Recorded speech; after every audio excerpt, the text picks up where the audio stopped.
नमस्कार इंडिया। बैठ जाओ।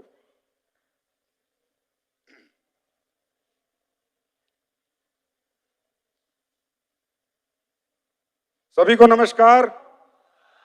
और जितने भी लोग अपने अपने वेन्यू में आज एसएलपीएस महोत्सव बना रहे हैं उनको भी नमन, हाथ जोड़कर नमस्कार आप सबको और उन सबको जो हमें लाइव देख रहे हैं।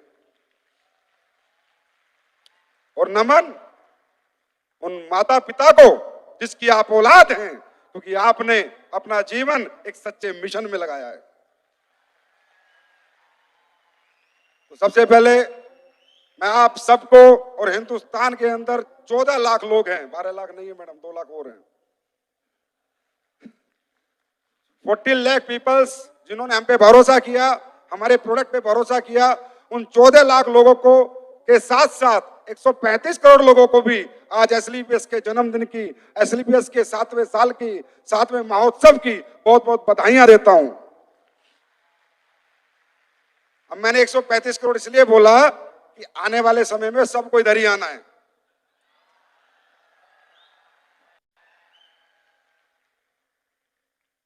बहुत कैसा महसूस हो रहा है आज? अच्छा लग रहा है कि 7 नंबर है ही ऐसा। लक्की 7, गाड़ी का नंबर, जेम्स बॉन्ड का नंबर 7, लक्की नंबर 7, बीवी भी ठीक ठाक 7 फेरे में मिलती है,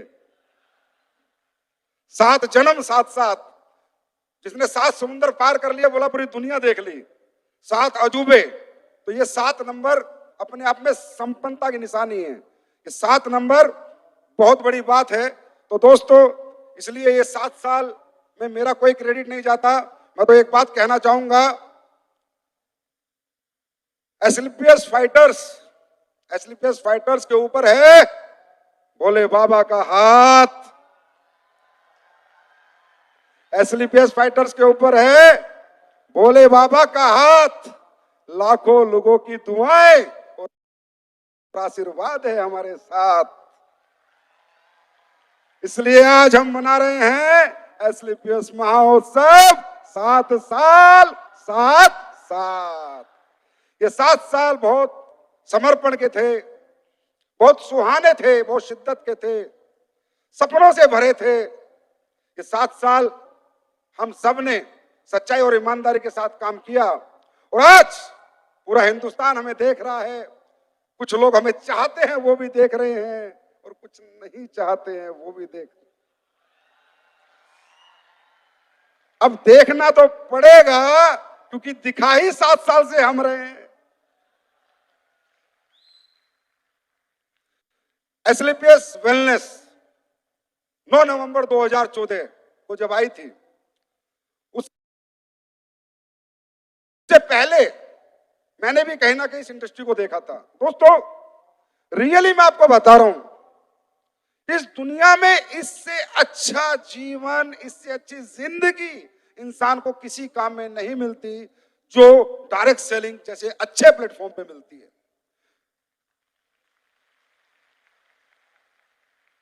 जब मैं आर्मी में था, मैं बहुत बहुत बहुत जज्बाती व्यक्ति था, बहुत जोशीला व्यक्ति था। वहां भी मुझ में एक भावना कूट कूट के भरी हुई थी कि मैं जब भी जहां भी रहता था नंबर 1 पे रहता था, पीछे तो मैं कभी चलता ही नहीं था। कश्मीर के अंदर एक वो होता है राष्ट्रीय राइफल्स, उसमें मेरी पोस्टिंग हुई, तो पहला शिकार मैंने मेरे हाथ से किया था। एक बात, और वहां पर क्या होता है कि जब उग्रवादी अंदर होता है तो सिविलियन को अंदर पकड़ के डालते हैं पहले, और फौजी बाद में घुसता है कि गोली लगे तो सिविलियन को लगे। ये संजीव कुमार ने कभी, मैंने कहा ये कश्मीरी है पर हिंदुस्तानी है, इसकी छाती आगे नहीं होगी। मेरे ऑफिसर से लड़ाई होगी थी कि भाई साहब, अगर मैं मर गया तो गवर्नमेंट पैसे मुझे देगी, सिविलियन को नहीं देगी। तो मैंने उस दिन भी उन कश्मीरी, आज पुलवामा डिस्ट्रिक्ट में मैं रहा था, आज भी आप जाओगे मेरा नाम लोगे तो सम्मान से देखेंगे। मैं कभी सिविलियन को लेकर अंदर नहीं घुसा।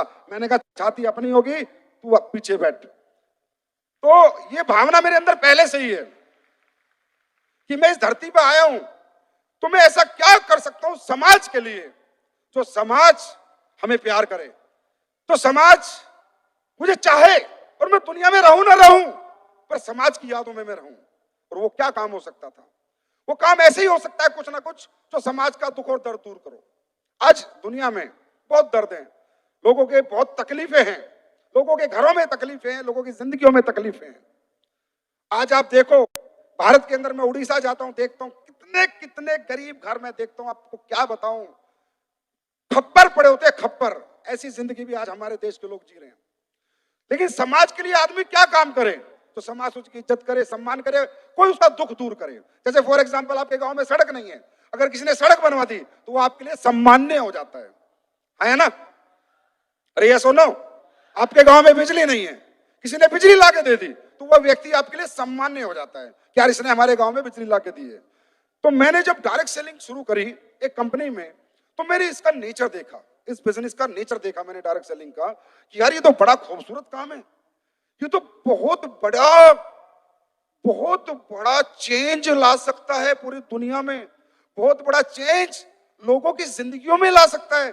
लेकिन जहां मैं काम करता था, जिस कंपनी में मैं था, वहां पर बहुत कचरा पट्टी सिस्टम था। वहां रियली इस खूबसूरत बिजनेस की आड़ में लोगों को मूर्ख बनाया जाता था। इस बिजनेस का जो मॉडल है वो इतना खूबसूरत है, इतना मतलब यूनिक है, इतना एक्सीलेंट है कि दुनिया में ऐसा कोई मॉडल नहीं बना जितना इस बिजनेस का खूबसूरत मॉडल है। लेकिन उस मॉडल की आड़ में लोगों को मूर्ख बनाया जाता था। लेकिन मुझे इसकी तकलीफ होती थी, मुझे पता था संजीव कुमार, दुनिया में इससे बेहतर कोई मॉडल नहीं है। अगर समाज में बदलाव होगा, अगर देश के लोगों का उत्थान होगा तो इसी मॉडल से होगा। लेकिन ये मॉडल अगर सही तरीके से सही स्वरूप में पेश किया जाए तो वो लोग क्या करते थे, बड़े बड़े पैसे दिखाते थे, ये लोगों को कुछ भी बिकवाते थे, कुछ भी कचरा, बिना यूज के प्रोडक्ट, बिना जरूरत के प्रोडक्ट, फालतू के प्रोडक्ट, झूठे प्रोडक्ट, नकली प्रोडक्ट, कुछ भी, सिर्फ इस मॉडल की आड़ में। क्योंकि उन्हें पता था, क्योंकि हमारे हिंदुस्तान के जो लोग हैं ना सर, दुनिया के सबसे अच्छे लोग हैं।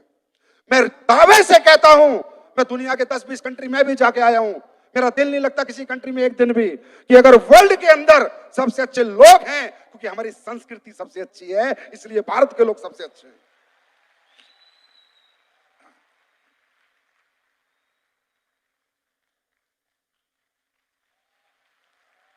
तो ये भोले भाले लोग हैं, या सांस्कृतिक लोग हैं, रिस्पेक्टेड लोग हैं, रिलेशन, रिश्ते निभाने वाले लोग हैं। तो वो जो मॉडल बना बना के जो डायरेक्ट सेलिंग का जो स्वरूप है उसको बिगाड़ दिया। एक इतना खूबसूरत प्लेटफॉर्म, एक ऐसा मॉडल जो पूरी दुनिया बदल सकता है, भारत देश की गरीबी दूर कर सकता है, भारत देश के हर बेरोजगार को रोजगार दे सकता है, भारत देश के हर बीमार को सेहत दे सकता है। ये ऐसा मॉडल है। लेकिन नहीं, अपनी अपनी दुकान चलाने के लिए उल्टे सीधे तरीके से इस काम को किया जाता था। फिर मैंने बीड़ा उठाया कि मैं कोशिश करके देखता हूं, क्या सच के साथ, ईमानदारी के साथ, क्या पता ये मॉडल में लोगों में इंट्रोड्यूस कर पाऊं, क्या पता लोग इस मॉडल को एक्सेप्ट करें, क्या पता लोगों की सोच बदल जाए इस मॉडल के प्रति, क्या पता लोग कहें कि यार वाकई में डायरेक्ट सेलिंग का जो मॉडल है अगर सही तरीके से किया जाए तो लोग सराहना करें हमारी। मैंने कोशिश करके देखी, मैंने उस कंपनी को क्यूट किया, 2 साल मैंने रिसर्च करी डायरेक्ट सेलिंग के मॉडल की, इस बिजनेस के नेचर की, कि बिजनेस कैसा बिजनेस है, इस बिजनेस को करके कैसे आम आदमी कामयाब हो सकता है और अच्छी चीजें लोगों के घरों तक पहुंचाई जा सकती हैं। मैंने रिसर्च में पाया कि डायरेक्ट सेलिंग मॉडल दुनिया का सबसे बेहतरीन मॉडल है। दोस्तों, मैं आज आपसे पूछता हूं, हम सब लोग पढ़ाई लिखाई करते हैं, मेहनत करते हैं, कोई ना कोई काम अपने जीवन यापन के लिए करते हैं, यस और नो? कोई ना कोई काम करते हैं। दुनिया में ऐसा कोई काम है, ऐसा कोई पढ़ाई है जहां फीस ना ली जाती हो? ऐसा कोई काम है जहां डिग्री ना देखी जाती हो? ऐसा कोई काम है जहां एक्सपीरियंस ना देखा जाता हो? ऐसा कोई काम है आपका बैकग्राउंड ना देखा जाता हो? काम देने से पहले इंसान आपकी जात पात, धर्म, एक्सपीरियंस, पता नहीं क्या क्या हिसाब किताब लगाता है। मैंने इस बिजनेस का नेचर देखा, और इस बिजनेस की जरूरत सबसे ज्यादा किसको है? सबसे ज्यादा इस बिजनेस की जरूरत है अपर मिडिल क्लास को, मिडिल क्लास को, लोअर मिडिल क्लास को, लोअर क्लास को, हाई फाई लोगों को इसकी जरूरत नहीं है। मैंने इसका नेचर देखा, यार इसमें होता क्या है ये तो समझो। मैंने देखा एक आदमी किसी कंपनी से जुड़ता है, उसके अच्छे से प्रोडक्ट लेके किसी को देता है, प्रोडक्ट देने के बाद वो बंदे को प्रोडक्ट अच्छे लगते हैं, वो कहता है सर मुझे भी काम करना है, नेचर ऑफ दिस बिजनेस। किसी को 10-15 हजार के प्रोडक्ट दिए सेहत बनाने के लिए, उसकी जिंदगी बचाने के लिए, फिर उसके घर पे गया और उससे क्या काम करना चाहता है, बोला यस करना चाहता हूं। एक अमीर आदमी, एक करोड़पति आदमी, गाड़ी बंगले वाला आदमी, मैंने मेरी जिंदगी में दूसरे किसी के मॉडल में किसी के घर पे जाते हुए नहीं देखा। मैंने नहीं देखा भाई, आपने देखा होगा, मैंने नहीं देखा। अमीर लोग गरीबों से दूर हटते हैं, उन्हें बदबू आती है ना। और डायरेक्ट सेलिंग की इंडस्ट्री ऐसी है कि एक अपलाइन, एक सक्सेस नेटवर्कर जिसके पास मर्जी जगुआर जैसी गाड़ी है, वो साइकिल वाले के घर में चला जाता है, साइकिल वाले घर में जाके चाय पी लेता है, उसके यहाँ का पानी पी लेता है और उसको बोलता है कि चल पकड़ मेरा हाथ, तुझे सफल करूंगा। लेता क्या है सर? 10,000 प्रोडक्ट देता उसके, 15,000 प्रोडक्ट देता उसके, कुछ नहीं लेता। आज मुझे आप बताओ, दुनिया का कोई ऐसा मॉडल बताओ, दुनिया की कोई ऐसी इंडस्ट्री बताओ जहां ये गरीब और अमीर की खाई खत्म होती हो। एक इंडस्ट्री बताओ मुझे, एक इंडस्ट्री।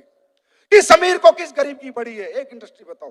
कहां अमीर लोग गरीबों के बारे में सोचते हैं, एक इंडस्ट्री आप मुझे बताओ। अगर इस दुनिया में है तो आप मुझे बताओ कि सर फलानी इंडस्ट्री है। नहीं होता। उसके बाद क्या करता है? नेक्स्ट देखो, वो बच्चा जिसके घर हम लोग जाते हैं, वो 10th हो सकता है, 12th हो सकता है, बीए हो सकता है, बीकॉम हो सकता है, बीटेक हो सकता है, एमटेक हो सकता है, एमबीए हो सकता है, बीबीए हो सकता है। जिसके हम जाते हैं उसको हम कहते हैं चल तुझे सक्सेस करेंगे। उसके स्किल्स डेवलप करता है, उसकी सोच बढ़ाता है, उसको सपने दिखाता है, उसके सपने बढ़ाता है, उसके अंदर एक हिम्मत जगाता है, उसके अंदर एक सोया हुआ इंसान, कामयाब इंसान जो सो जाता है, तुझे कभी लगता नहीं तू कुछ कर सकता है, उसे वो जज्बा जगाता है कि तू भी कुछ कर सकता है। सर ये डायरेक्ट सेलर इतनी बड़ी ताकत है, इतनी बड़ी ताकत है कि आज घर घर जाके इसने वो काम किया जो आपके टीचर नहीं कर पाए, आपके पिता नहीं कर पाए, आपकी माता नहीं कर पाई जिसने कोख से जन्म दिया। जो माता आपको एहसास नहीं दिला पाई कि बेटा तू कुछ कर सकता है, आपके पिताजी एहसास नहीं दिला पाए बेटा तू कुछ कर सकता है, आपका टीचर विश्वास नहीं दिला पाया बेटा तू कुछ कर सकता है। एक डायरेक्ट सेलर आया एसलीपीएस वेलनेस का और 1.5 घंटे में बता गया कि तू भी दुनिया जीत सकता है। ये मजाक नहीं है, इट्स नॉट अ जोक। किसी इंसान की सोई हुई ताकत को जगाना मजाक नहीं है, और दुनिया में ऐसा कहीं नहीं होता। फिर उसको साथ जाता है, गांव जाता है, काम सिखाता है, अपना टैलेंट ट्रांसफर करता है। 10 साल का एक्सपीरियंस, 5 साल का एक्सपीरियंस, 4 साल का एक्सपीरियंस पूरा का पूरा उसे 4 दिन में दे देता है। आज आप अपने बच्चों को ट्यूशन पढ़ाते हो ना, तो भी 1,000 रुपए की फीस देते हो। डॉक्टर आपको देख के दवाई देता है तो भी फीस लेता है। इस दुनिया में अगर सक्सेसफुल लोग अगर फ्री में किसी को कामयाब करते हैं तो डायरेक्ट सेलिंग इंडस्ट्री में करते हैं, इस इंडस्ट्री में करते हैं। That is why I respect this industry so much, that is why I love this industry so much, क्योंकि इसका जो नेचर है ना वो बड़ा ही खूबसूरत है। दोस्तों दुनिया में आए हैं, दुनिया से जाएंगे, रहेगा कोई नहीं। किसने अच्छा किया है, किसने बुरा किया है, वही चीजें साथ जाएंगी। आज इससे अच्छा काम क्या हो सकता है? लोग कहते हैं दुनिया का सबसे बड़ा धर्म है अन्नदान। ठीक है, धर्म है। अनाथ बच्चों को खाना खिलाना एक धर्म है, गरीब बच्चों की शादी कराना एक धर्म है, भूखों की भूख मिटाना एक धर्म है, मंदिर गुरुद्वारे में दान करना एक धर्म है। लेकिन दुनिया का सबसे बड़ा धर्म कौन कर रहा है मालूम है? जिस इंडस्ट्री के खिलाफ लोग आज से 7 साल पहले बात करते थे, जिस इंडस्ट्री को लोग नेगेटिव टेक्निक से देखते थे, जिस इंडस्ट्री में लोग आना नहीं चाहते थे, आज से 7 साल पहले वो इंडस्ट्री सबसे बड़ा धर्म का काम करती है। एक ही इंडस्ट्री ऐसी है, यहां पर हम लोग क्या काम करते हैं? दुनिया का सबसे बड़ा धर्म है दुनिया की भीड़ से नाकामयाब लोगों को उठाओ और उन्हें कामयाबी तक पहुंचाओ। ये दुनिया का सबसे बड़ा धर्म है। ये काम इस इंडस्ट्री में हो सकता था। 7 साल पहले ऐसा नहीं था। 7 साल पहले लोग नफरत करते थे इंडस्ट्री से, और मुझे ये बात समझ में आ गई थी कि अगर देश की बेरोजगारी मिटानी है तो एक अच्छी कंपनी बनानी पड़ेगी, अच्छे मॉडल, अच्छे प्रोडक्ट के साथ एक कंपनी बनानी पड़ेगी, एक ईमानदार, एक सच्ची कंपनी बनानी पड़ेगी, एक नियत से भरी कंपनी बनानी पड़ेगी। क्योंकि मुझे पता था मोदी जी हो, चाहे कांग्रेस हो, चाहे बीजेपी हो, चाहे कोई भी हो, करोड़ों लोगों को रोजगार कोई नहीं दे सकता। और आज एसलीपीएस की बात करूं, एक हफ्ते के 90,000 लोगों के घर में चेक भेजता हूं, 90,000 लोगों के घर में चेक भेजता हूं। 90,000 परिवार इस कंपनी से अपना घर चलाते हैं। कौन सी गवर्नमेंट देती? गवर्नमेंट क्या करे? गवर्नमेंट में सीमित संसाधन है, असीमित संसाधन नहीं है। गवर्नमेंट भी हमारी है, देश भी हमारा है। देश के हर नागरिक को आगे आना पड़ेगा, अपने अपने कॉन्सेप्ट लेके, मॉडल लेके लोगों को रोजगार देने के लिए। उसमें से एक नागरिक हूं बस मैं, और कुछ नहीं हूं। तब मैंने सोचा था ये विचार, 7 साल हो गए। पहली साल बोला था, आपको मिलेगा एक वीडियो, हर एनिवर्सरी में बोला था, और जो बोलता हूं मैं वो करता हूं। मैं सोचता नहीं हूं। ये एंकर कह रही थी संजीव सेन ने सोचा नहीं होगा, मैं सोच के बैठा हूं पहले दिन से ही।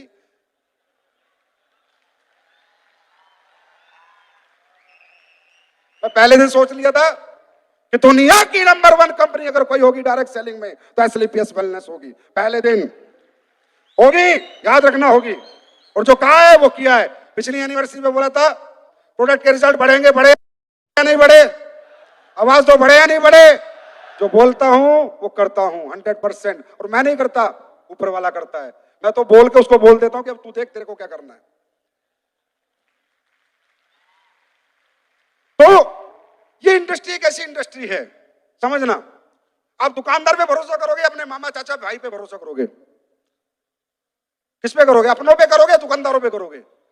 अगर इस इंडस्ट्री में अच्छा प्रोडक्ट किसी अपने के हाथ में दे दिया जाए, क्वालिटी प्रोडक्ट, तो 100% वो अपने के घर पहुंचा देगा। हम टीवी एड पे भरोसा नहीं करेंगे, हम अमिताभ बच्चन शाहरुख खान पे भरोसा नहीं करेंगे, लेकिन मेरी मम्मी आएगी, मेरी माँ आएगी, मेरी मामी आएगी, बुआ मामा आएंगे तो हम भरोसा करेंगे। इसका मतलब इस इंडस्ट्री को कैसे प्रोडक्ट चाहिए थे? ऐसे प्रोडक्ट जिनमें इतनी क्वालिटी हो। डायरेक्ट सेलिंग इंडस्ट्री का प्रोडक्ट मालूम है कैसा होना चाहिए? उसकी टक्कर का प्रोडक्ट अगर बाजार में मिल जाए तो वो कंपनी नहीं है, वो बेवकूफ बनाने का एक ढोंग रच रही है। डायरेक्ट सेलिंग का प्रोडक्ट ऐसा होना चाहिए कि भारत से यूएसए तक आदमी ढूंढ ले पर टेंटोडोग उसको ना मिले।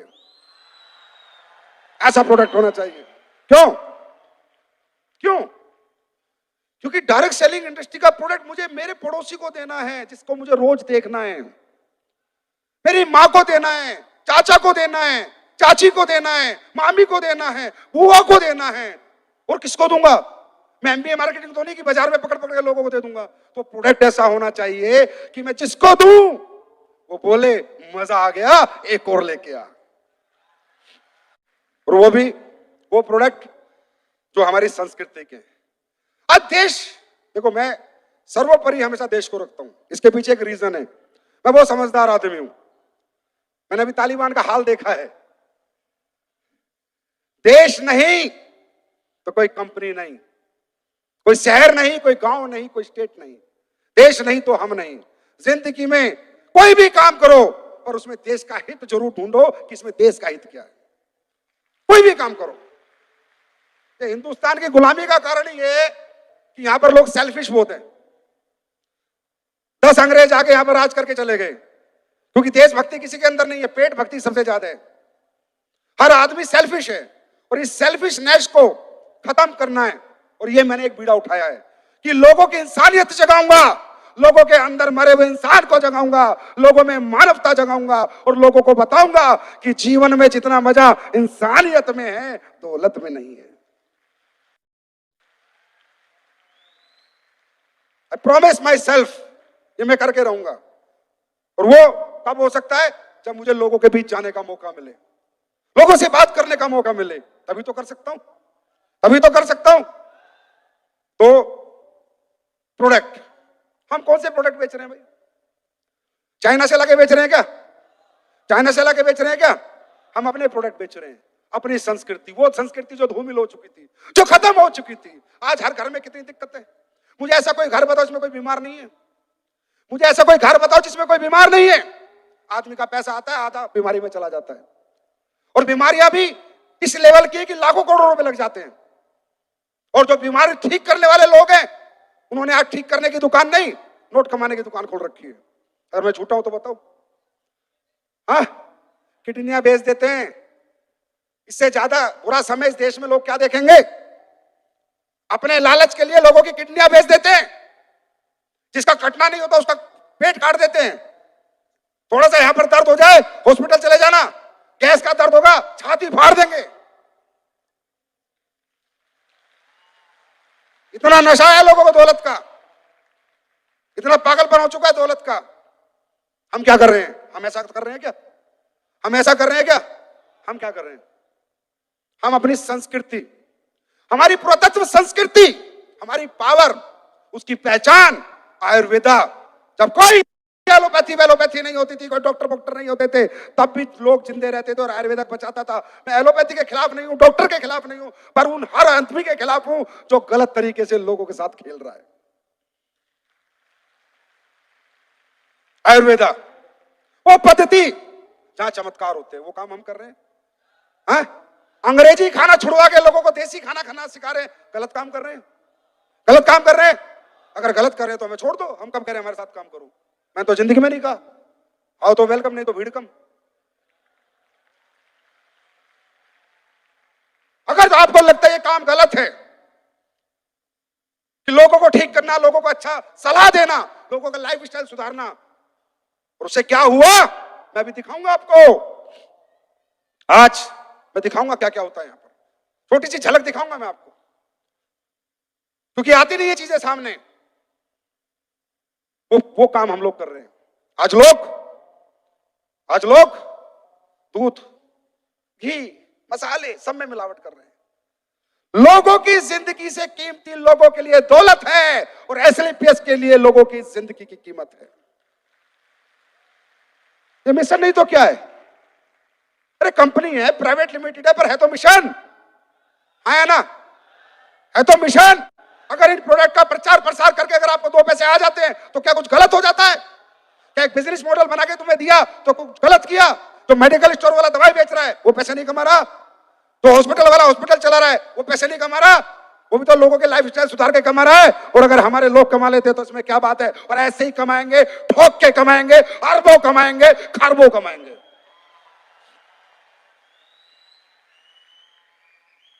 यहां पर बोलते हैं कंपनी है, वो क्या है? वो मंदिर है, मेडिकल स्टोर। वो हॉस्पिटल क्या है? वो भी बिजनेस है। वहां भी लोगों के घर चलते हैं, है ना? वहां भी उससे भी लोगों के चूल्हे जलते हैं और यहां से भी लोगों के चूल्हे जलते हैं। तो दोस्तों मैं आपसे एक आवाज में पूछता हूं, आज लाखों लोगों को हमने रोजगार दिया, अच्छी सेहत दी, ये हम सब ने साथ रह के अच्छा काम किया, बुरा काम किया? जोर से बोलो, अच्छा काम किया, बुरा काम किया? अच्छा काम किया, बुरा काम किया? अच्छा काम किया ना? ये करते रहना है, चाहे 70 साल साथ साथ हो जाए, चाहे 700 साल साथ साथ हो जाए। ना झुकना है, ना डरना है, ना घबराना है। अच्छा काम करेंगे, ऊपर वाला भी हमारा साथ देगा, भगवान भी हमारे साथ रहेगा। और ये इंडस्ट्री 7 साल में बदल चुकी है, लोगों की सोच बदल चुकी है। जो पुराने साले बिगड़े हुए थे वो भी सुधर रहे हैं, रोज कुछ ना कुछ सुधार कर रहे हैं। और जो नए आ रहे हैं वो भी सुधर के आ रहे हैं। उन्हें पता है साला एक हरामी बैठा है, जीने नहीं देगा तुम्हारे को माइक पे, रोज तुम्हारे बारे में बात करेगा और मैं करूंगा। सुधर जाओ। ये इंडस्ट्री गरीब लोगों की है, अपर मिडिल क्लास की है, मिडिल क्लास की है, लोअर मिडिल क्लास की है। इससे खेलने का हक किसी को नहीं है। इस इंडस्ट्री की आड़ में लोगों की जिंदगी से खेलने का हक ना मुझे है ना किसी को है।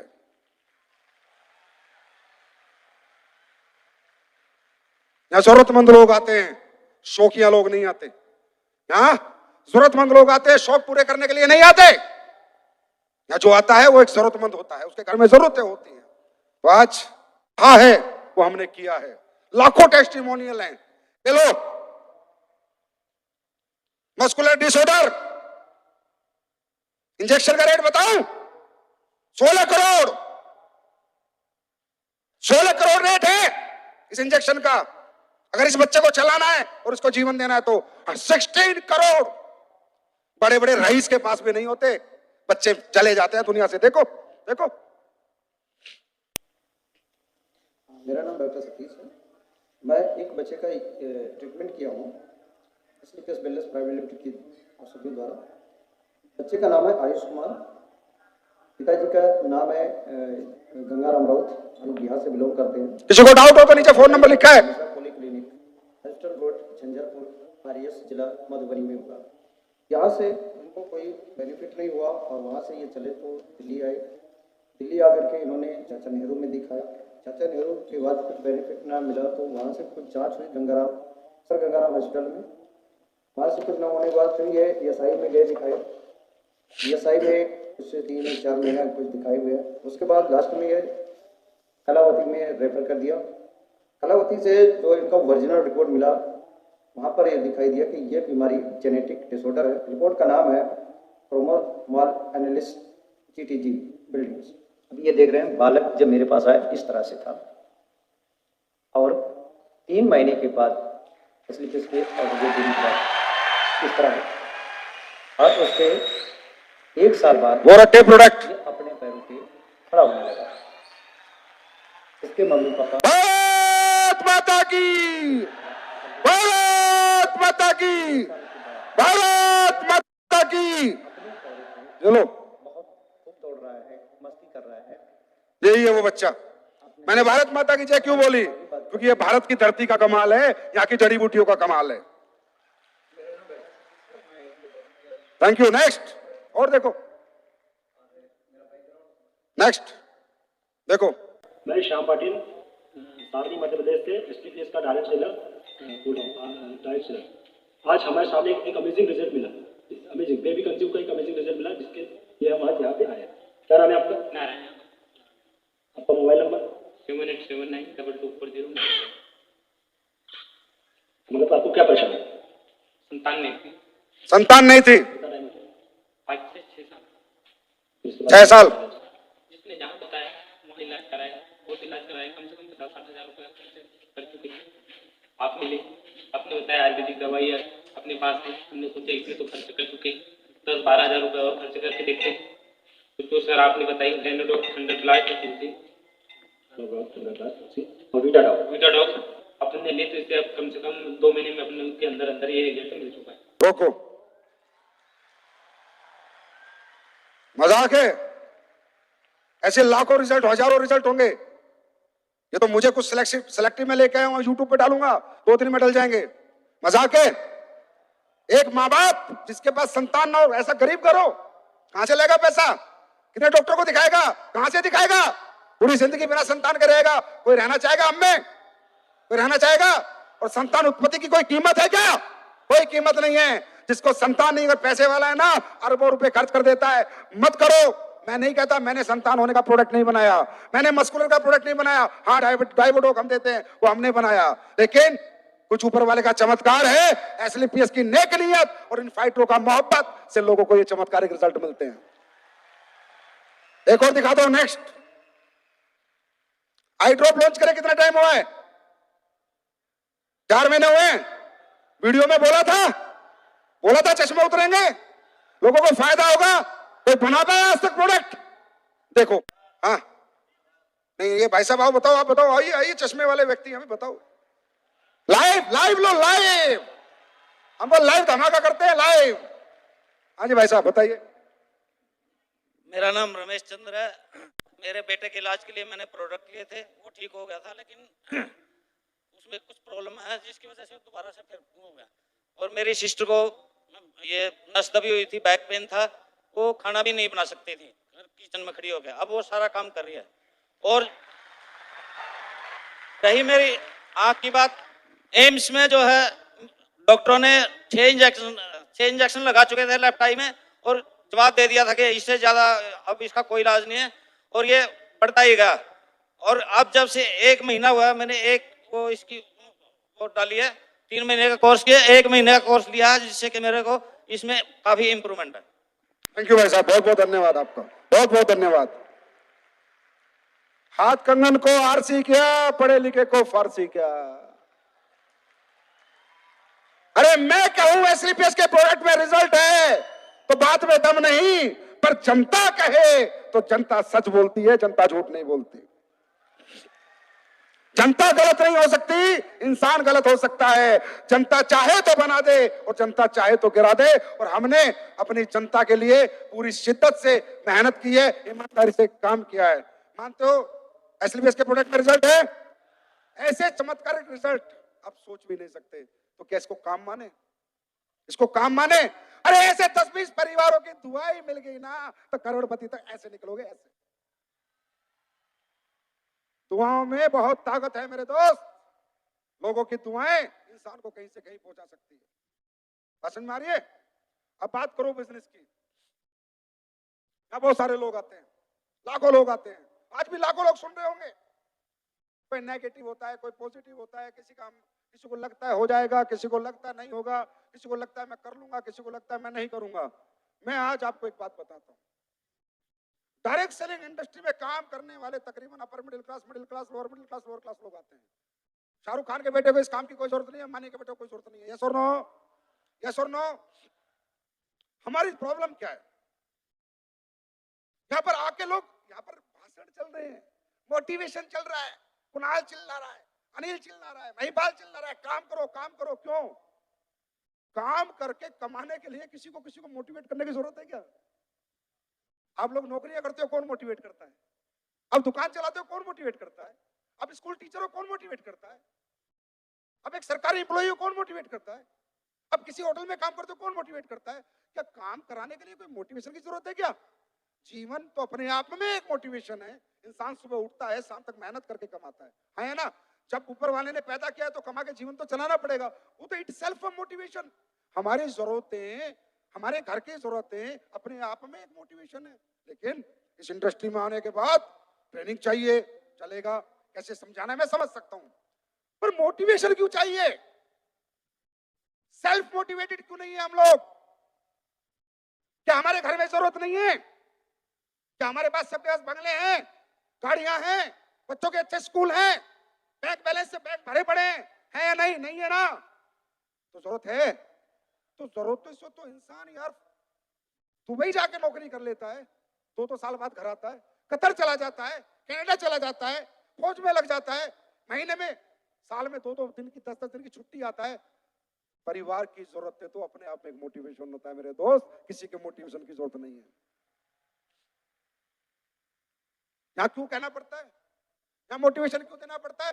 बड़ा आपको सोचने की अपने बात कर रहे हैं, हम बड़े पैसे की बात कर रहे हैं, हम बड़े अचीवमेंट की बात कर रहे हैं, हम बड़ी सक्सेस की बात कर रहे हैं, हम महीने के 40 लाख की बात कर रहे हैं, महीने के 50 लाख की बात कर रहे हैं। वो इन बातों को आपका माइंड एक्सेप्ट नहीं कर पाता। अगर हम यहाँ 10,000 महीने की बात करते, 20,000 महीने की बात करते, 25,000 महीने की बात करते, सब लोग कहते हैं हाँ सर हो जाएगा, कर लेंगे। लेकिन यहाँ बात बड़ी हो रही है और हमारा दिमाग छोटा है, हमारी सोच छोटी है। शारीरिक रूप से हमारा विकास है, हर मिडिल क्लास का, हर अपर मिडिल क्लास का शारीरिक विकास है, पर मानसिक विकास नहीं है। मानसिक विकास छोटा है। छोटी बात समझाओ समझ में आएगी, बड़ी बात समझाओ उल्टी लग जाएगी। क्यों? क्योंकि बचपन से आज तक प्रोसेस ही ऐसा हुआ है। प्रोसेस ही हमें ऐसा एटमॉस्फेयर, ऐसा माहौल दिया गया, हमारा पालन पोषण जो हुआ उसका प्रोसेस ही ऐसा हुआ है कि हमारा जो मानसिकता है हमारी, उसका विकास नहीं हुआ, शारीरिक विकास हो गया। आज मानसिक विकास करना चाहते हो? चाहते हो? अरे चाहते हो? बच्चा इस धरती पे पैदा होता है, उसके हाथ में नहीं है वो किस घर में पैदा होगा। वो घर अमीर का भी हो सकता है, गरीब का भी हो सकता है, मिडिल क्लास का भी हो सकता है। और जिस घर में बच्चा पैदा होता है उस घर की जैसी आर्थिक परिस्थितियां होती हैं मेरे दोस्त, उस बच्चे का मानसिक विकास उतना ही होता है। अगर गरीब घर में बच्चा पैदा होता है तो सरकारी स्कूल में पढ़ने को मौका मिलता है। अपॉर्चुनिटी क्या मिली उसको? सरकारी स्कूल, कॉलेज, नॉर्मल कॉलेज में पढ़ने का मौका मिलता है। यार दोस्त पड़ोसी सब मिडिल क्लास, सब नौकरी की सोच वाले आदमी, ये नौकरी कर लो, वो नौकरी कर लो, कोई बड़ी बात करने वाला नहीं। कोई 1000 करोड़ की बात नहीं करता। वहां पर बात होती है पुलिस में लग जा, टीचर बन जा, फौजी बन जा, आया ना? अरे ये सुन लो, मानसिक विकास कैसे होता है?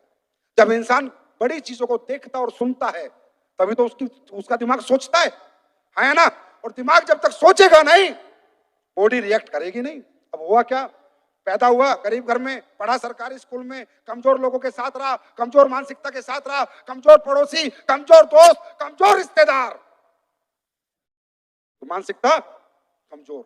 अब ऐसे आदमी को तुम कूट कूट के बता लो तू 100 करोड़ कमा सकता है, तू 100 करोड़ कमा सकता है ना, मजाक में लेगा।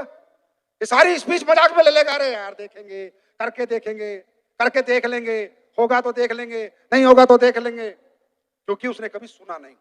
उसका माइंड में एक्सेप्टेबिलिटी नहीं है। उसे हजारों की बात की एक्सेप्टेबिलिटी है, पर लाखों करोड़ों की बात वो एक्सेप्ट करने को तैयार उसका माइंड नहीं है। और हमारे जीवन की सबसे बड़ी पावर हमारा माइंड है, माइंड सेट है। ये दिमाग इतनी ताकतवर चीज है, माइंड इतनी ताकतवर चीज है कि इंसान को कुछ भी बना सकता है, कहीं भी पहुंचा सकता है। अब पॉजिटिव रहो, नौकरी के लिए पॉजिटिव रहते हो, कोई नहीं भेजता। बड़े बिजनेस की बात चल रही है तो पॉजिटिव रहो, नेगेटिव मत होने दो। आपके अंदर एक कमजोर व्यक्तित्व है, एक कमजोर मानसिकता है आपके अंदर, जो आपको लगता है होगा नहीं होगा। आप रोज इसी धर्म संकट में फंसे रहते हो, रोज इसी डाउट में रहते हो, मैं कर पाऊंगा या नहीं कर पाऊंगा, कर पाऊंगा। अरे आप कर पाओगे। अब मुझसे सुनो आपके जीवन की सच्चाई। आपने आज तक करा ही क्या है? क्या करा आपने अपनी मर्जी से जिंदगी में? पैदा हुए, एक घर में पैदा हुए, माँ बाप की जो आर्थिक परिस्थिति थी उसके अनुसार पढ़ा लिखा दिया, छोटे स्कूल में पढ़ाया, छोटा मानसिक विकास हुआ, है ना। फिर कॉलेज में पढ़ा दिया, फिर बोला जाओ नौकरी करो। आपकी जिंदगी आज तक किस मोड में चल रही है? मोड में चल रही है, और मोड में चल रही है। आपकी जिंदगी आपकी मर्जी की है क्या? आज यहाँ जितनी लेडीज बैठी हैं या जितने जेंट्स बैठे हैं, तुम्हारी शादियां कैसे होती हैं? तुम्हारी शादियां तुम्हारे टैलेंट से नहीं होती। हाँ जी, हमारा घर 20 लाख वाला है तो 20 लाख वाले की लड़की ढूंढो। हमारा घर किसान का है तो किसान की लड़की ढूंढो, हाँ है ना। क्या किसान के घर के बच्चे की शादी करोड़पति के घर में होती देखिए? फिर शादी भी तुम्हारी परिस्थितियों के हिसाब से होती है। अगर मैं सही बोलूं तो औकात के हिसाब से होती है। जितनी भी लेडीजों की शादी होती है, उनके माँ बाप क्या ढूंढते हैं? लड़का नौकरी वाला हो, है ना। जैसा मिडिल क्लास परिवार मिडिल क्लास बच्चा ढूंढता है। और वो लड़की, वो औरत, वो बहन टैलेंटेड हो सकती है वो सोनिया गांधी की जगह ले ले। आर्थिक परिस्थितियां पूरी जिंदगी उसे झाड़ू पोछा बर्तन मांजने पे मजबूर कर देती है। और उसकी शादी भी किसी बड़े घर में हो जाती तो वो भी कुछ बड़ा ऑफिस चला के दिखा सकती थी, फैक्ट्री चला के दिखा सकती थी। तो दोस्तों याद रखना मेरी बात, आप मानसिक कमजोर हो, शारीरिक कमजोर नहीं हो, लेकिन अपने आप को कमजोर मत समझो, क्योंकि आपने आज तक खुद को जिया ही नहीं। शादी परिस्थितियों ने कराई, पढ़ाई परिस्थितियों ने कराई, घर परिस्थितियों ने दिया, दोस्त परिस्थितियों ने दिए, रिश्तेदार परिस्थितियों ने दिए। तुमने खुद के लिए क्या लिया? खुद को कहां जिया? एक वक्त बताओ मुझको, खुद को कहां जिया? और अब दूसरी बात करता हूं, अगर आपका किसी बड़े घर में जन्म होता, आप देहरादून के दून स्कूल में पढ़ते, आपको कनाडा, ऑस्ट्रेलिया, यूएसए में पढ़ने के लिए भेजा जाता, आपके पापा की फैक्ट्रीज होती, तो क्या आप नहीं चला सकते थे? अरे यस और नो? शोरूम होते बड़े बड़े, तो गल्ले पे आप नहीं बैठ सकते थे, पैसे आप नहीं गिन सकते थे, है ना। क्या मौका मिला? क्या मौका मिला? अगर आप बाइक चला सकते हो, आपको हेलीकॉप्टर चलाने की ट्रेनिंग दे दी जाती है जहाज की, तो क्या आप जहाज नहीं उड़ा सकते थे? अरे यस और नो? अरे यस और नो? मौका मिला? नहीं दिया। किसने तुम्हें मौका मिला? तुमने मौका मिला ही नहीं, क्योंकि तुम्हारी परिस्थितियों ने अलाउ नहीं किया। तो कसूरवार तुम्हारी परिस्थितियां हैं आज के जीवन की, आज तक के जीवन की। जब तक तुम एसलीपीएस में नहीं आए, तुम कसूरवार नहीं हो। मेरे भाई, अगर तुम्हें मौका मिलता ना लंदन से पढ़ के आने का, कनाडा यूएसए से पढ़ के आने का, पिताजी की फैक्ट्रियां चलाने का, शोरूम चलाने का, तो तुम चला सकते थे, क्योंकि जो तुम्हें आज तक मौका मिला वो तुमने परफेक्शन से किया है। नौकरी मिली तो नौकरी की, दुकान मिली तो दुकानदारी की, किसान खेती मिली तो खेती की। मतलब हम करना जानते हैं, हम मेहनत करना जानते हैं। कोई मौका दे तो सही। मानसिकता बढ़ाओ, चेंज करो। आज के बाद ये मत सोचना कि जो तू है तेरी वजह से है, नहीं। जो तू है तेरी कमजोर परिस्थितियों की वजह से है, और जो तू कल होगा एसलीपीएस वेलनेस मिलने के बाद भी, तब तो तेरी वजह से होगा। इस प्लेटफॉर्म के मिलने से पहले आप कौन थे भूल जाओ, आप किस घर से थे भूल जाओ। अब दिखाओ दुनिया को कि मैं कमजोर नहीं, मेरी परिस्थितियां कमजोर थी, इसलिए मुझे कमजोर प्लेटफॉर्म पे मेहनत करने का मौका मिला। अब मेरे पास मजबूत प्लेटफॉर्म है, अब मेहनत करके दिखाऊंगा। ऐलान जंग कर दो, जाके बता दो लोगों को हम कमजोर नहीं होते। मैं भी मिडिल क्लास फैमिली में बिलोंग करता हूं। मेरे पिताजी भी किसान थे, मेरे पिताजी ने भी फिर आर्मी की जॉब की। मेरे घर में भी गाड़ी बंगले नहीं थे। जब मैं इस माहौल में आया तो धीरे धीरे मेरे मानसिक विकास हुआ। जब मैं कर सकता हूं, महिपाल कर सकता है, कुणाल कर सकता है, तो आप भी कर सकते हो। फर्क है, आज के बाद खुद को कसूरवार मत समझना, परिस्थितियों को कसूरवार समझना और आने वाली पीढ़ियों को इन परिस्थितियों से रूबरू मत कराना। नहीं तो दोस्त, अच्छा अच्छा टैलेंट खो जाता है, अच्छा अच्छा टैलेंट दब जाता है। इन परिस्थितियों के चक्कर में जिंदगियां बर्बाद हो जाती है। Are you ready? तैयार हैं? तैयार हैं? अब आखिरी बात,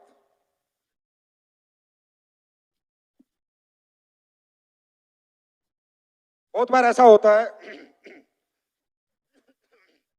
फेलियर आ जाता है ना, टीम टूट जाती है, कभी अपलाइन से नेगेटिविटी आ जाती है, कभी डाउनलाइन से नेगेटिविटी आ जाती है। यस और नो? आपको मालूम है आपकी लड़ाई किससे है? आप लोगों को मालूम नहीं आपकी लड़ाई किससे?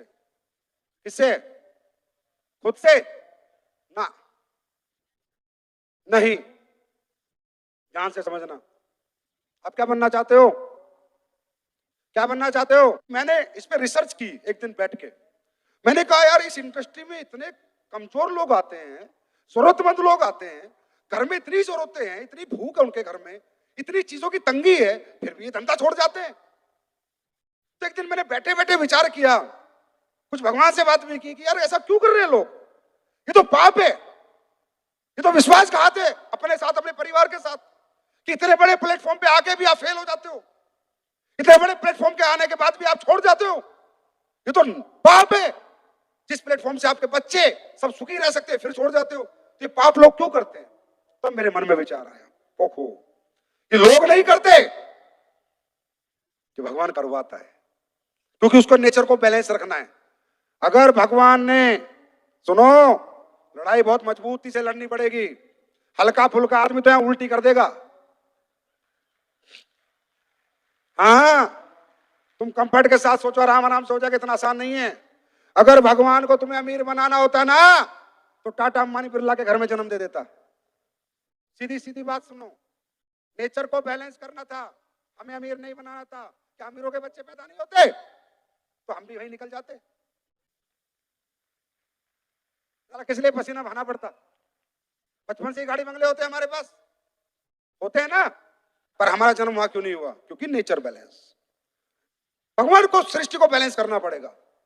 अब होता क्या है, जब हमारा धरती पे जन्म हो जाता है, धरती की जरूरतें, धरती पे रहना तो जरूरतें पूरी करनी है। ये चकाचौंध हम देखते हैं, एसलीपीएस वेलनेस का प्लान देखा, प्रोग्राम देखा, हमारा भी दिमाग खराब हुआ। हम भी बनेंगे महिपाल, हम भी बनेंगे भामचंद अनिल, अनुज शर्मा, अमित दुबे, हम भी ऐसा करेंगे। बस सोचा ही जाता है। जैसे तुम सोचते हो ना, तो ऊपर वाले का मीटर शुरू हो जाता है। अबे साले, धरती पे मिडिल क्लास भेजा, नीचे जाती बागी हो गया। अगर मुझे तुझे अमीर बना के भेजना होता तो मैं तेरी किलकारियां किसी अमीर के घर में गुजमा देता। जब मैंने लिखा ही नहीं तेरी किस्मत में अमीरी, तो बदलने की कोशिश मत कर। अब नीचे आके किसके भगवान से हमारी कौन सा मुलाकात हुई है जो माने ना? भाई, हम तो मर्सिडीज लेंगे, हम तो जैगवार लेंगे, और हम लग जाते हैं। तो ऊपर वाले के हाथ में और तो कुछ है नहीं, करेगा क्या? इंसान के दिमाग पे तो कंट्रोल कर नहीं सकता। फिर वो आपके साथ खेल खेलता है, खेल खेलता है। God gives you challenges because you gives the challenge to God. आपने भगवान को चैलेंज किया है कि तूने मुझे आम आदमी बनाया, मैं खास बन के रहूंगा। तो भगवान भी चैलेंज करेगा, फिर भगवान भी चैलेंज देगा कि अगर तू खास बन के जिएगा तो मैं देखूं साला मेरी सेमेट्री में क्या गड़बड़ हो गई। फिर कंप्यूटर चेक करता है क्या मैंने गलती करी या ये इंसान गलत है। ऊपर वाला भी चैलेंज देता है। ये दोनों तरफ से चैलेंजेस होते हैं। ये जो फेलियर आते हैं, मैं 7 बार फेलियर हुआ हूं, 7 times I got फेलियर। अच्छा एक बात बताओ, सारे समझदार लोग बैठे हो ना, चलो, कि तुम्हारा फेलियर क्यों आता है? तुम्हारे को रोज नेगेटिव पॉजिटिव क्यों होते हो? तुम कोई काम करते हो उसमें फेलियर क्यों आता? अमीर आदमी को फेलियर नहीं होता। बताओ, ऋतिक रोशन फेल हुआ? पहली फिल्म हिट साले की पहली फिल्म। हाँ, अमीर बाप का बेटा था, भगवान ने अमीरी सिस्टम से भेजी थी कि भाई ये लड़का तो अमीर ही रहेगा, पहली फिल्म हिट। अरे हाँ है ना? और वो नवाजुद्दीन सिद्दीकी गरीब का बेटा 42 साल की उम्र तक स्ट्रगल करता रहा। भगवान अमीरों को चैलेंज नहीं देता, क्योंकि अमीरों की अमीरी लिख के उसने भेजी है, गरीबों को चैलेंजेस देता है, मिडिल क्लास को चैलेंजेस देता है। वरुण धवन पहली फिल्म हिट, और वरुण धवन जैसे कितने चले गए बॉलीवुड में, कितने कितने साल हो गए, आज तक मौका नहीं मिला। इसका मतलब challenges for middle class only, not for upper class. समझ में आ रही है? क्यों? क्योंकि वो देखना चाहता है कि गलती उससे हुई है कि ये व्यक्ति गलत है।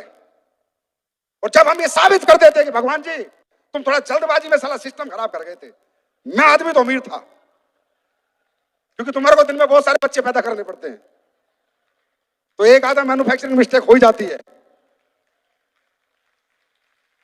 समझे? तो क्या करता है? वो चैलेंज देगा। वो चैलेंज किस रूप में आता है? आपके घर वाले आपके खिलाफ हो जाएंगे। कोई लेडीज काम करने जाएगी तो उसका पति अड़ जाता है, हट जाओ, अगर तू घर से बाहर गई तो, रात को 8 बजे आई तो, उसको सोचता है पति है। अरे पति नहीं, ये भोले बाबा है, वो आ गया उसके अंदर। तेरे को काम नहीं करने देना ना, उसको भगवान को करने नहीं देना, चैलेंज देना है। कोई पति जाता है, उसकी पत्नी आके खड़ी हो जाती है, ए जी आपने कंपनी वंपनी की ना, तो मैं मायके चली जाऊंगी, जहर खा लूंगी। पत्नी नहीं है, वो शेरा वाली मैया घुस गई उसमें, समझे? पूरी पूरी टीम नीचे से साफ हो जाती है, अच्छा खासा चेक बन रहा होता है, टूट जाता है। यहां से बाहर निकलोगे, यहां से बाहर निकलते ही नेगेटिविटी हावी हो जाएगी। छोड़ यार, कंपनी का प्रोग्राम था, अरे ठीक है अपनी जिंदगी यार, सही है यार, अपने 20,000 बहुत है, 50,000 बहुत है। ये आप नहीं कह रहे, वो कहलवा रहा है।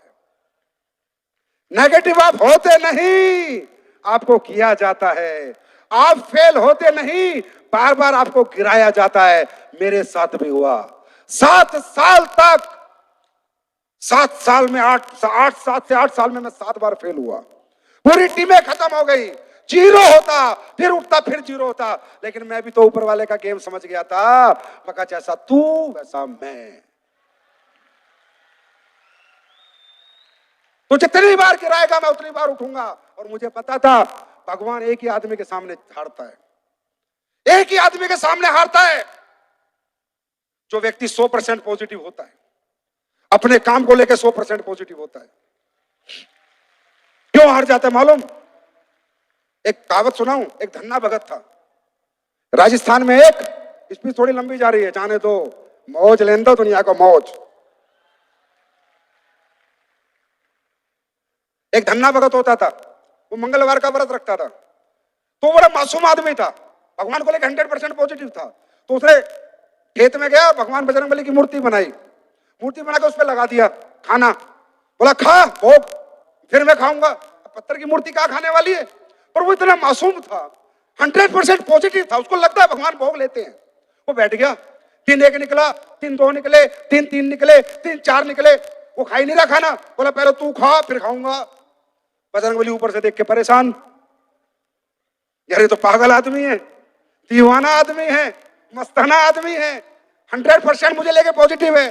बजरंगबली को किताबों में लिखा है, तुम्हारा इतिहास बताता है, आना पड़ा, उसके साथ बैठ के खाना पड़ा। मतलब जब इंसान 100% पॉजिटिव होगा, जुनूनी होगा, जिद्दी होगा, जज्बाती होगा, और एक बात सोच लेता है जीवन में कि अब यही जिंदगी चाहिए, या करूंगा या मरूंगा, वो मरने देगा नहीं, करवा देगा।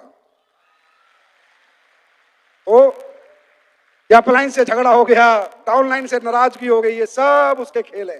अपलाइन में भी वही घुसता है, डाउनलाइन में भी वही घुसता है, सारे खेल ऊपर वाला खेलता है। तैयार हो इस चैलेंज के लिए? चैलेंज के लिए तैयार हो? चैलेंजेस आएंगे, 1 आएगा, 2 आएगा, 3 आएगा, 4 आएगा, 5 आएगा, 7 आएंगे, इससे ज्यादा नहीं आएंगे। 7 पे संपन्न हो जाएंगे। Are you ready? हिंदुस्तान तैयार है? हिंदुस्तान तैयार है? मैं भी आपके साथ तैयार हूं।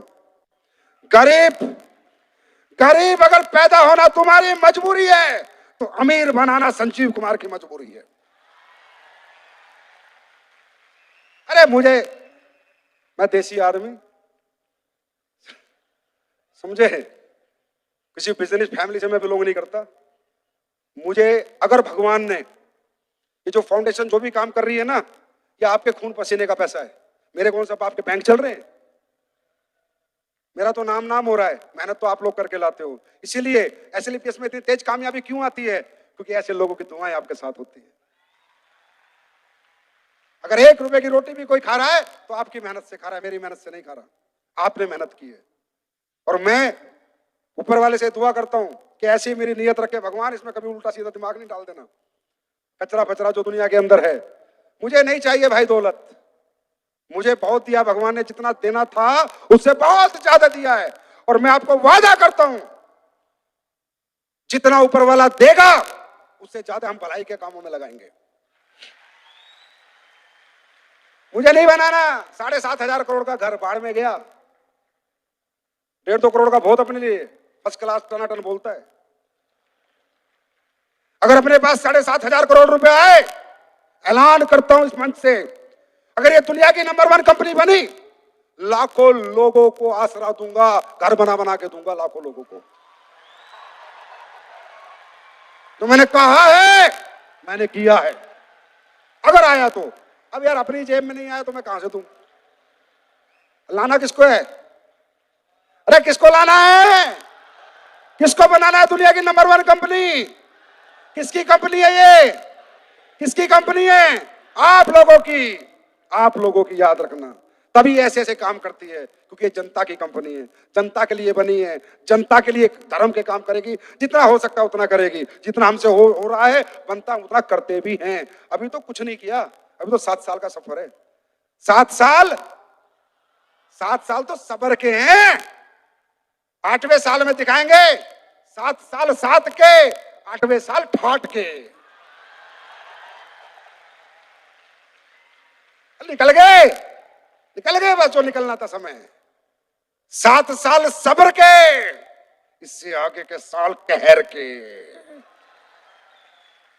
बहुत सब्र कर लिया, अब नहीं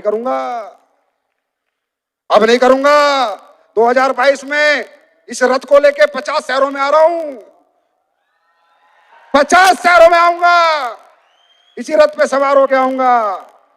वो कहते हैं ना, जब तक डायरेक्ट सेलिंग के सारे रिकॉर्ड तोड़ूंगा नहीं, तब तक छोड़ूंगा नहीं। अभी सारे तोड़ ही रखे हैं, तो थोड़े बचे कुछ उन्हें भी ले लेते हैं, भी लपेट लेते। खुश हो आप लोग? खुश हो? कुछ दे दूं? पहले बताओ, भगवान का चैलेंज लेने को तैयार है? सब तैयार हैं? जब नेगेटिव होगे क्या सोचोगे? हाँ, बैलेंस। ऊपर वाला बैलेंस कर रहा है, पर मैं क्यों फंसू उसके बैलेंस के चक्कर में? बतेरी दुनिया पड़ी है, वो फंस जाएगी।